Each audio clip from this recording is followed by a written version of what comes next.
Good morning to all of you. बच्चों, आज की ऑनलाइन क्लास में आप class 9th history lesson number 2 Europe में समाजवाद और रूसी क्रांति का पार्ट 2 पढ़ने जा रहे हैं। बच्चों, यह चैप्टर बहुत बड़ा है और वीडियो बनाने में फाइल साइज़ बहुत लंबी हो जाती है, बहुत बड़ी हो जाती है। इसलिए अब इस चैप्टर में हम अपना वीडियो नहीं डालेंगे और आपको ऑडियो के माध्यम से समझाने का प्रयास करेंगे या पढ़ाएंगे। तो आज की टॉपिक है समाजवाद के लिए समर्थन। बच्चों, 1870 का दशक आते आते समाजवादी विचार पूरे यूरोप में फैल चुके थे और अपने प्रयासों में समन्वय लाने के लिए जो समाजवादी विचारक थे, उन्होंने द्वितीय इंटरनेशनल के नाम से एक अंतर्राष्ट्रीय संस्था भी बना ली थी। इंग्लैंड और जर्मनी के मजदूरों ने अपनी जीवन और कार्य स्थितियों में सुधार लाने के लिए संगठन बनाना शुरू कर दिया था और संकट के समय में अपने सदस्यों को यह संगठन मदद भी करता था। इस संगठन ने कोष भी स्थापित किया, पैसे भी इकट्ठा किया और काम के घंटों में कमी लाने तथा मताधिकार के लिए आवाज़ भी उठाना शुरू कर दिया। तो जर्मनी में देखिए, सबसे पहले कि जर्मनी में सोशल डेमोक्रेटिक पार्टी SPD के साथ इन संगठनों के काफ़ी गहरे रिश्ते थे और संसदीय चुनावों में वे पार्टी की मदद भी करते थे। 1905 तक ब्रिटेन के समाजवादियों ने और ट्रेड यूनियन आंदोलनकारियों ने लेबर पार्टी के नाम से एक अपनी अलग पार्टी भी बना ली थी। और आपको ये पता होना चाहिए कि लेबर पार्टी आज भी इंग्लैंड में चुनाव लड़ती है। जिस तरह से आपके देश की आज़ादी में कांग्रेस पार्टी ने अपना योगदान दिया था और आज भी भारत का एक राजनीतिक दल है, उसी तरह से इंग्लैंड में भी लेबर पार्टी एक राजनीतिक दल है। तो फ्रांस में भी सोशलिस्ट पार्टी के नाम से ऐसी एक पार्टी का गठन किया गया। लेकिन 1914 तक यूरोप में जितने भी समाजवादी पार्टियां थीं या समाजवादी विचारधारा के लोग थे, वे समाज में देश में सरकार बनाने में कामयाब नहीं हो पाए। तो क्यों नहीं हो पाए, यह एक प्रश्न है और इसका उत्तर आपको जानना चाहिए। उत्तर ये होगा कि संसदीय राजनीति में उनके प्रतिनिधि बड़ी संख्या में जीतते रहे। उन्होंने कानून बनवाने में भी अहम भूमिका निभाई, मगर सरकारों में रूढ़िवादियों, उदारवादियों और रेडिकलों, ये जो 3 विचारों वाले समूह के लोग थे, इन्हीं का दबदबा बना रहा और इसी कारण से समाजवादी सरकार बनाने में सफल नहीं हुए। बच्चों, यहाँ पर एक चित्र भी दिया गया है, आप इस चित्र को देख सकते हैं। ये पेरिस कम्यून का चित्र है और पेरिस कम्यून 1871 के बीच जो एक जन विद्रोह हुआ था, उसे दर्शाया गया है फ्रांस में। और जो कम्यून शब्द है वो पेरिस की नगर परिषद के लिए प्रयुक्त होता है, जिस पर मजदूरों, आम लोगों, पेशेवरों और राजनीतिक कार्यकर्ताओं को लेकर बनाई गई एक जन सरकार ने कब्जा कर लिया था। तो उसी का ये चित्र जो है इसमें दिखाया गया है। अब हम लोग आते हैं नेक्स्ट टॉपिक के बारे में, देखते हैं रूसी क्रांति। यह जो है कि इस चैप्टर का दूसरा हिस्सा है जिसके बारे में अब आप विस्तार से पढ़ेंगे। तो रूसी क्रांति में आप जाने से पहले रूस के भौगोलिक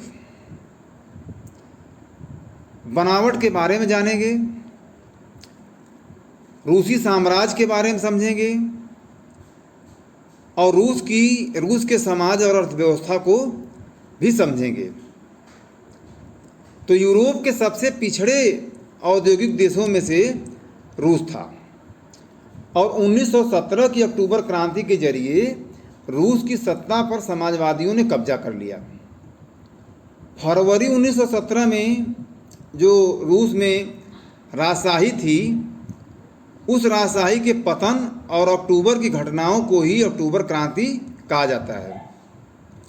तो अब प्रश्न ये उठता है कि राजशाही के खिलाफ, अपने राजा के खिलाफ ये सब कैसे लोगों ने किया, ऐसा कैसे हुआ? क्रांति के समय रूस के सामाजिक और राजनीतिक हालात कैसे थे?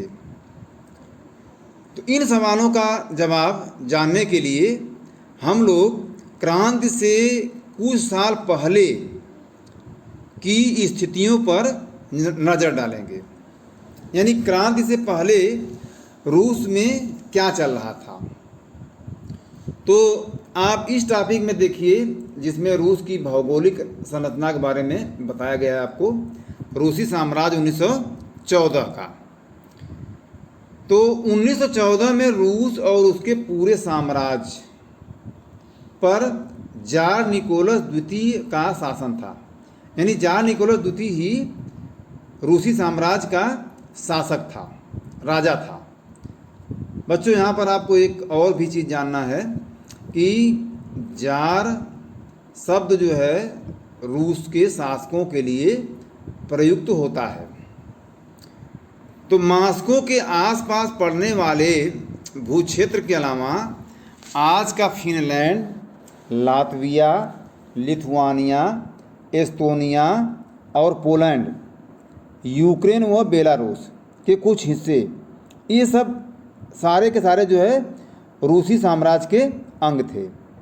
और यह साम्राज्य जो है प्रशांत महासागर तक फैला हुआ था और आज के मध्य एशियाई राज्यों के साथ जॉर्जिया, आर्मेनिया व अजरबैजान भी इसी साम्राज्य के अंतर्गत आते थे। तो ये तो रूस की भौगोलिक बनावट हो गई, जिसको आप जो है कि विश्व के नक्शे पर यदि देखेंगे तो ये सारा कुछ जो है क्लियर दिखेगा जो आपको बताया गया है। अब रूस में जो लोग रहते थे समाज में, थोड़ा उनके बारे में भी जान लीजिए कि किन किन धर्मों के लोग रहते थे। तो रूस में ग्रीक ऑर्थोडॉक्स चर्च से उपजी शाखा रूसी ऑर्थोडॉक्स क्रिश्चियनिटी को मानने वाले लोगों का बहुमत था। लेकिन इसके साथ साथ साम्राज्य के तहत रहने वालों में कैथोलिक, प्रोटेस्टेंट और मुस्लिम तथा बौद्ध लोग भी शामिल थे। तो ये सारे लोग जो है रूसी साम्राज्य में रहा करते थे। अब हम लोग थोड़ा सा रूस की अर्थव्यवस्था और समाज को भी देखेंगे कि रूस की अर्थव्यवस्था कैसी थी, कैसे चलती थी और वहाँ पर समाज कैसा था।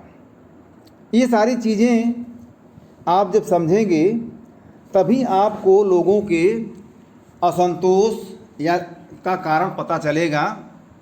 तब आप ये जान पाएंगे कि आखिरकार में रूस में क्रांति हुई क्यों। तो वहाँ के हम लोग अर्थव्यवस्था और समाज को थोड़ा एक नज़र देखते हैं।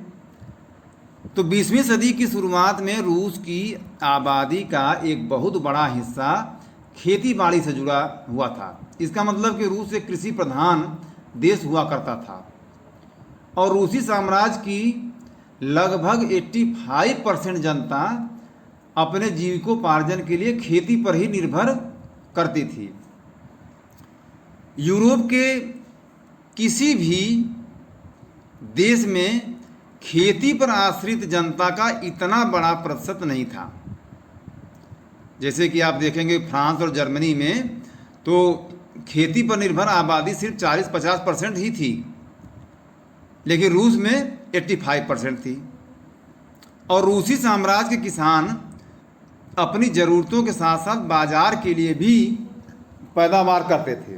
तो इस प्रकार से रूस अनाज का एक बड़ा उत्पादक देश था और निर्यातक भी देश था, निर्यात भी करता था, बेचता भी था।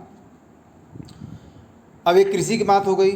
अब इसके बाद हम लोग थोड़ा उद्योगों के बारे में भी देखते हैं कि रूस में उद्योग बहुत कम थे। सेंट पीटर्सबर्ग और मॉस्को यही दो इलाके थे जहाँ पर कि थोड़े बहुत उद्योग हुआ करते थे, और ज़्यादातर जो कारखाने थे वो उद्योगपतियों की निजी संपत्ति थी, और मजदूरों को न्यूनतम वेतन मिलता रहे और काम की पाली के घंटे निश्चित हों। इस बात का ध्यान रखने के लिए सरकारी विभाग बड़ी फैक्ट्रियों पर नज़र भी रखते थे, लेकिन फैक्ट्री इंस्पेक्टर भी इन नियमों के उल्लंघन को नहीं रोक पाया। किन नियमों का? कि मजदूरों को एक कम ही सही लेकिन वेतन मिलता रहे और काम की पाली के घंटे भी निश्चित हों, बहुत ज़्यादा काम न करना पड़े। इन चीज़ों की निगरानी रखने के लिए व्यवस्था तो थी, लेकिन फैक्ट्री के इंस्पेक्टर जो कि इस काम को करते थे, देखते थे, वो भी नियमों के उल्लंघन को नहीं रोक पाए।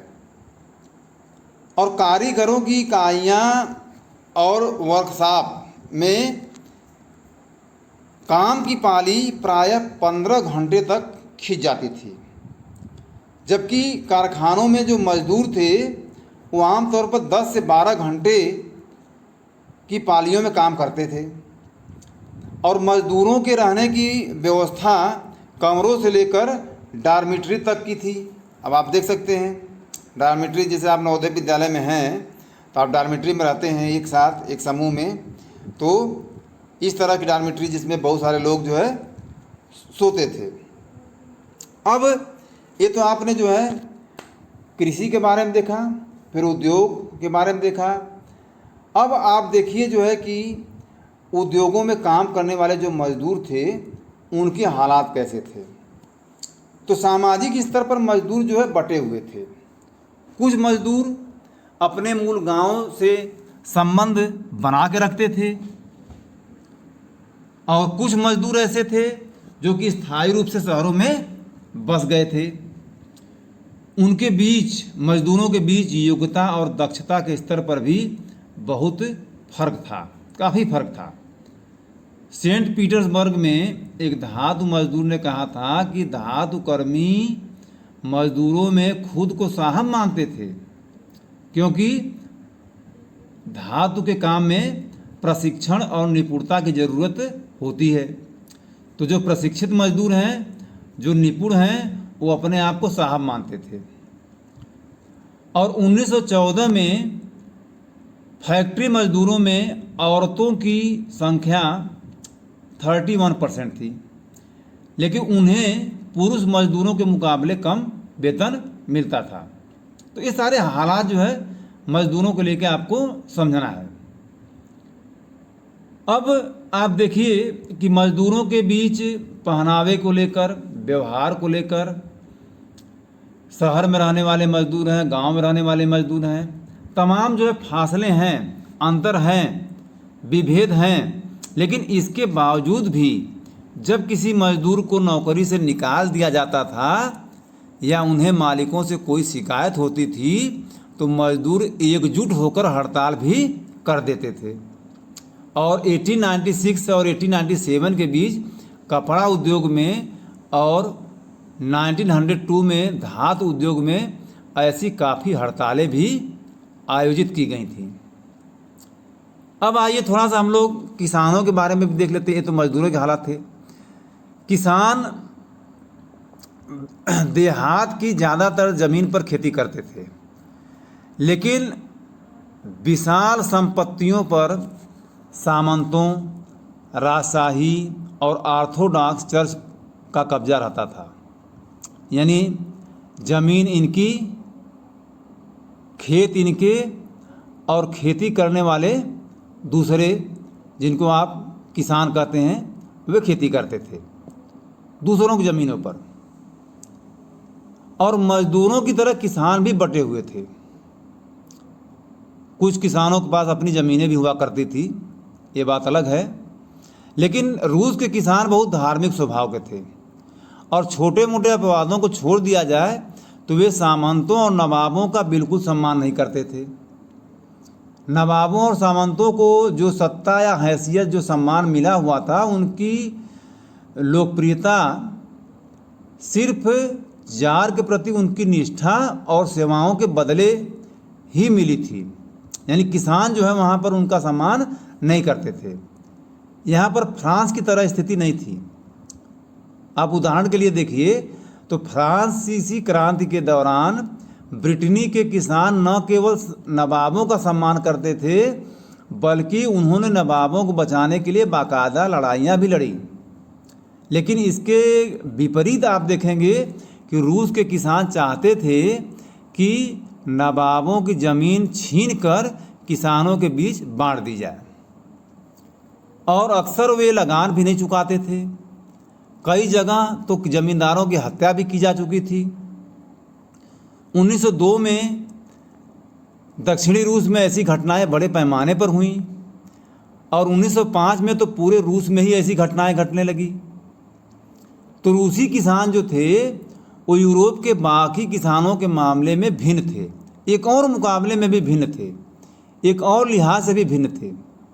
और वह यह था कि किसान समय समय पर अपनी सारी ज़मीन को अपने कम्यून, मीर यानी अपने समुदाय को सौंप देते थे, और फिर कम्यून ही प्रत्येक परिवार की ज़रूरत के अनुसार किसानों को बांट देता था। अब आइए नेक्स्ट टॉपिक में देखिए, रूस में समाजवाद। अब कैसे जो है कि समाजवाद, जो सामाजिक विचारधारा थी, वो रूस में आई। तो आप देखेंगे कि 1914 से पहले रूस में, यानी क्रांति से पहले रूस में सभी राजनीतिक पार्टियां गैर कानूनी थीं। यानी किसी भी तरह का राजनीतिक दल बनाना, उसको चलाना, ये गैर कानूनी था। लेकिन कार्ल मार्क्स के विचारों को मानने वाले जो समाजवादी थे, वे 1898 में Russian social democratic workers party, जिसको हिंदी में रूसी सामाजिक लोकतांत्रिक श्रमिक पार्टी कहा जाता है, का गठन किया। और सरकारी आतंक के कारण इस पार्टी को गैर कानूनी तरीके से छुपे तौर पर कार्य करना पड़ता था। और इस पार्टी का एक अखबार भी निकलता था, और इस पार्टी ने मजदूरों को संगठित किया और हड़तालें भी आयोजित की। तो कुछ रूसी समाजवादियों को लगता था कि रूसी किसान जिस तरह समय समय पर अपनी ज़मीन अपने कम्यून में बांट देते हैं,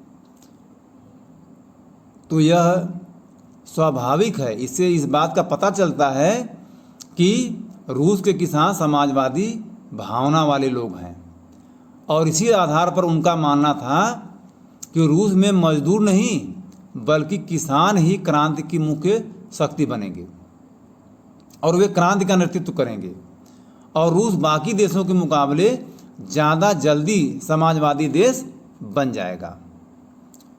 तो 19वीं सदी के आखिर में रूस के ग्रामीण इलाकों में समाजवादी काफ़ी सक्रिय हो गए थे, और 1900 में उन्होंने सोशलिस्ट रेवोल्यूशनरी पार्टी, समाजवादी क्रांतिकारी पार्टी का गठन कर लिया। और इस पार्टी ने किसानों के अधिकारों के लिए संघर्ष भी करना शुरू कर दिया, और यह मांग की कि सामंतों के कब्जे वाली ज़मीन फौरन किसानों को सौंप दी जाए। तो किसानों के सवाल पर जो सामाजिक लोकतंत्रवादी खेमा था, सोशल जो डेमोक्रेट्स थे, समाजवादी क्रांतिकारियों से सहमत नहीं थे। लेनिन का मानना था कि किसानों में एकजुटता नहीं है, किसानों में एकजुटता नहीं है, वे आपस में बटे हुए हैं। कुछ किसान गरीब हैं। लेनिन भी ये जो बोल्शेविक खेमा था वहाँ का, बोल्शेविक पार्टी थी, उसका मुखिया था रूस में। तो उसका मानना था कि कुछ किसान गरीब हैं, कुछ किसान अमीर हैं, कुछ मजदूरी करते हैं, तो कुछ पूंजीपति थे, धनी थे, जो कि नौकरों से खेती करवाते थे। तो इन आपसी विभेदों के चलते वे सभी समाजवादी आंदोलन का हिस्सा नहीं हो सकते हैं। तो सांगठनिक तौर पर संगठन के रणनीति के सवाल पर भी पार्टी में गहरे मतभेद थे। जो व्लादिमीर लेनिन थे, जो कि बोल्शेविक मतलब होता है बहुसंख्यक, तो लेनिन जो है बोल्शेविक खेमे के मुखिया थे और सोचते थे कि जार यानी रूस के राजा द्वारा शासित जो रूस है और उसकी जो दमनकारी नीतियां हैं, उसका सामना करने के लिए समाज में पार्टी जो है उसको बहुत ही अनुशासित होनी चाहिए और अपने सदस्यों की संख्या व स्तर पर उसका पूरा नियंत्रण भी होना चाहिए। जो दूसरा खेमा मेंशेविकों का था, जो कि अल्पसंख्यक थे, उनका मानना था कि पार्टी में सभी को सदस्यता दी जानी चाहिए। तो बच्चों, आज आप इतना ही जानेंगे और नेक्स्ट टॉपिक हम लोग कल के वीडियो में देखेंगे कि उथल पुथल का समय और 1905 की क्रांति।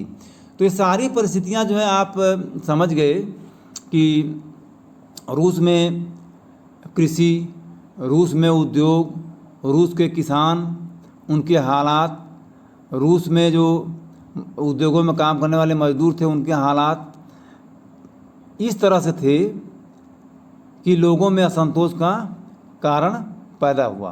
तो कैसे पैदा हुआ, फिर इसके बाद उथल पुथल का समय आया और 1905 में वहाँ पर क्रांति हुई। लेकिन इसके बारे में हम लोग कल की क्लास में देखेंगे।